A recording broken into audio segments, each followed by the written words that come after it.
कुछ भी नहीं होगा, चाहे जान चली जाए, अब रोडों में संघर्ष होगा, कुछ भी हो जाए। क्या साथ भी तैयार हो? तैयार है। जान दिल्ली बंद कर देंगे, नहीं छोड़ेंगे। देखो जान जब हमारे हक अधिकारी खत्म हो जाएंगे तो हमारे जिंदा रहने का क्या फायदा? हमारे आने वाली पीढ़ी पूछेंगे कि जब ये जुल्म हो रहे थे तो तुम क्या कर रहे थे, उन्हें हम क्या जवाब देंगे? उन्हें तो प्रधानमंत्री ने कहा तो है क्रिमिनल लागू नहीं होगा। अरे क्रिमिनल लागू नहीं होगा तो संसद में जाके एक विधायक बिल पेश करें तब हम मानेंगे, अगर आप दलितों के देशी हो। ऐसा विश्वास नहीं है मोदी जी की। अरे 15 लाख का जुमला दिया था 2014 में, तुम्हारे खाते में आए 15 लाख? कोई विश्वास नहीं, आपके खाते में आए 15 लाख? ये जो आज भीड़ आई है, स्टेडियम फुल हो गया, अंदर पैर रखने के लिए जगह नहीं है, इस भीड़ का क्या मतलब है? इस भीड़ का ये मतलब है क्योंकि हमारे आरक्षण संविधान पे कोई बात आएगी तो भाई चंद्रशेखर आजाद जी ने पहले रामलीला मैदान मांगा था, फिर उन्होंने भाई चंद्रशेखर आजाद जी ने ऐलान किया था कि केंद्र सरकार को हम घुटने टिकवा देंगे, लेकिन प्रधानमंत्री डर गए, इसलिए उन्होंने रामलीला मैदान की परमिशन कैंसिल कर दी, फिर कुछ भी नहीं दिया। तो ये हुई है, आप देख लो। अब भाई चंद्रशेखर आजाद जी ने ये करा यहाँ पे, ये सरकार कभी भी दलितों की हितैषी नहीं होगी, क्योंकि ये चाहते हैं कि ये कुर्सी पे। फैसला तो सुप्रीम कोर्ट ने दिया, सरकार का क्या है? भाई साहब सुप्रीम कोर्ट भी माननीय नरेंद्र मोदी जी की इशारे पे चल रहा है, और क्या सब उन्हीं के। अच्छा एक बात बताओ, जो जजेस थे उनमें से कितने दलित थे, कितने पिछड़े थे, कितने मुसलमान थे? 5 ब्राह्मण थे, 1 बनिए थे। अरे यार एक बात बता, एक दलित था।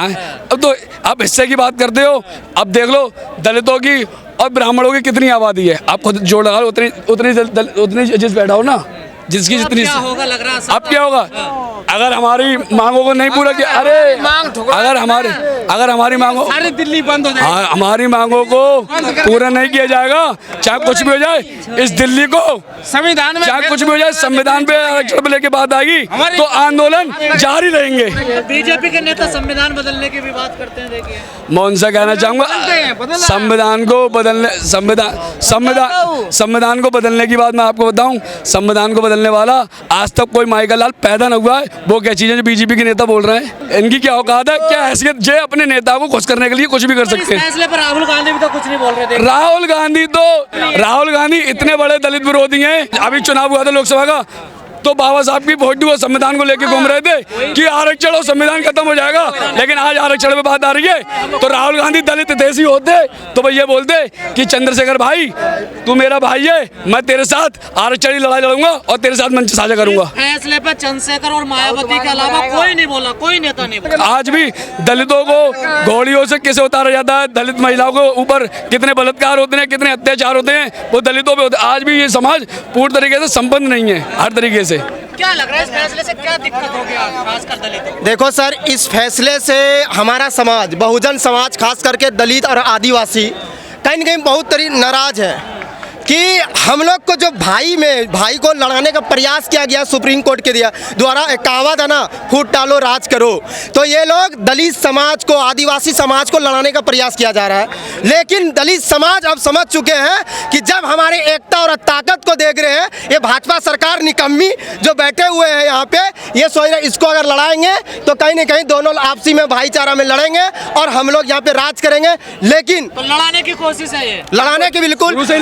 आपको हम बता देते हैं, जो काम पार्लियामेंट के अंदर से माननीय प्रधानमंत्री जी नरेंद्र मोदी नहीं कर पाए, वो काम कहीं न कहीं सुप्रीम कोर्ट से कराने का काम किया जा रहा है। वो समझ रहे थे अगर हम करते हैं तो इस देश में दलित समाज एक आक्रोश भरी आंदोलन खड़ा करेंगे, और सुप्रीम कोर्ट से कराते हैं तो कुछ नहीं कर पाएंगे। लेकिन दलित समाज बुड़बक नहीं है, दलित समाज आज के डेट में बुड़बक नहीं है। वो समझते हैं कि इसके इशारों पे सुप्रीम कोर्ट चलते हैं। लेकिन कुछ भीम आर्मी के जो नेता हैं इस फैसले को लेकर वो खुश हैं, और कौन खुश है? चंद्रशेखर ने कदम उठाया उसको लेकर जो भी एक मिनट, जो भी भीम आर्मी, एक मिनट, कौन खुश है? भीम आर्मी और आजाद समाज पार्टी, तमाम जैसे हमारे भाजपा में रह करके आ रहे भाजपा रामविलास पासवान के बेटे चिराग पासवान हम लोग के समर्थन में आए, उसको भी लगा नहीं हमारा घर ही अपना घर होते हैं, क्योंकि अभी बिहार के अंदर में जैसे उसको फटकार लगा है तो वो समझ रहे हैं दलित की बात करना है। लेकिन जैसे कि वाल्मीकि के साथ, चमारों के साथ लड़ाने का वाल्मीकि समाज को भी समझ में आ चुका है कि नहीं, ये हमारे लोग को एक एकता को तोड़ने का प्रयास किया जा रहा है भाजपा के द्वारा, आरएसएस के द्वारा। हम लोग नहीं लड़ेंगे और हम लोग लड़ाई को तेज से लड़ेंगे और कुलजियम सिस्टम को हम लोग खत्म करने का काम करेंगे। लड़ाने की बात आती है तो भाजपा सरकार ने हमेशा लड़ाने का काम किया है। पहले हिंदू मुसलमान में लड़ाया, 2014 में सरकार बना ली, अंग्रेजों को भी फिर आज दलितों को आपस में लड़ाने का काम करिए। शुरू से ही इनका काम है कि फूट डालो और राज करो, शुरू से ही इनका काम है। ये कभी भी आरक्षण की बात, आरक्षण को खत्म करने की बात करते हैं। अगर इस देश से अगर जातिवाद खत्म हो जाए तो आरक्षण तो अपने आप खत्म हो जाए। अगर दलित देशी हैं तो रोटी बेटी एक करें। मनुवादी सरकार को, भाजपा सरकार को कहीं न कहीं आज का रैली से घुटना अपना टेकना पड़ेगा। और सुप्रीम कोर्ट के जो जज, 6 जजों के बैच ने जैसे क्रीमी लेयर और वर्गीकरण को लेकर के आए हुए हैं, इसको वापस भी लेना होगा। और ये रैली बड़े भाई चंद्रशेखर आज़ाद जी ने जैसे 10% EWS को आरक्षण दिए, उसी प्रकार को अगर लग रहे हैं कि नहीं हमारे समाज में कोई दलित समाज में कमज़ोर है तो आप उसको भी 10% आरक्षण दो, अब देने का काम नहीं करें। चमार जाटव खा के सारा माल। अरे भैया 78 साल में पहले आप जनगणना तो कराओ, कौन खाया नहीं खाया है। अगर आपको लग रहा है कि चमार ने जाटवों को खा गया, वाल्मीकि का खा गया, तो पहले आप जनगणना कराओ। इतना आपको दर्द है 10% आरक्षण लेके क्यों नहीं आ रहे हो। और हम लोग आज ये रैली जैसे कि सुप्रीम कोर्ट में कई वर्षों से जज का बेटा जज बन रहे हैं, हम लोग क्लोजियन सिस्टम को खत्म करवाएंगे। ये सबसे बड़ी, जैसे IAS के एग्जाम होते हैं वैसे सुप्रीम कोर्ट का जज का भी एग्जाम होना चाहिए। अब जज का बेटा जज नहीं बनेंगे। ये लड़ाई अब हम लोग लड़ेंगे। इसने डर से रामलीला मैदान का परमिशन रद्द किया कि इसका रैली को भंग करेंगे, लेकिन हम लोग अंबेडकर का औलाद है। हम लोग सड़क पे जानते हैं लड़ने के लिए कैसे लड़ना है। हम लोग को अगर सड़क पे भी आंदोलन करना पड़ जाता है अपने संविधान को बचाने के लिए, अपना हक और अधिकार को लड़ाई लड़ने के लिए, तो हम लोग लड़ेंगे। तुम कितना रद्द करवाओगे, करवाते रहो। हम लोग पूरा दिल्ली नीला कर देंगे, पूरा दिल्ली आप देख लो नीला हो चुके हैं। और ये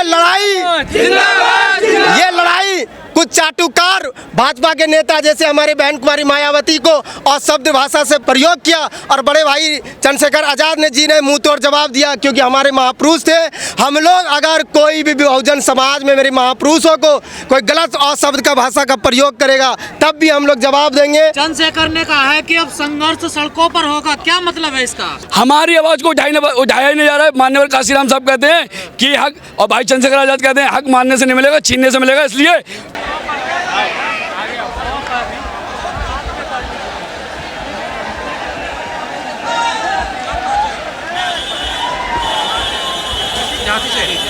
तो आज का क्या एजेंडा है?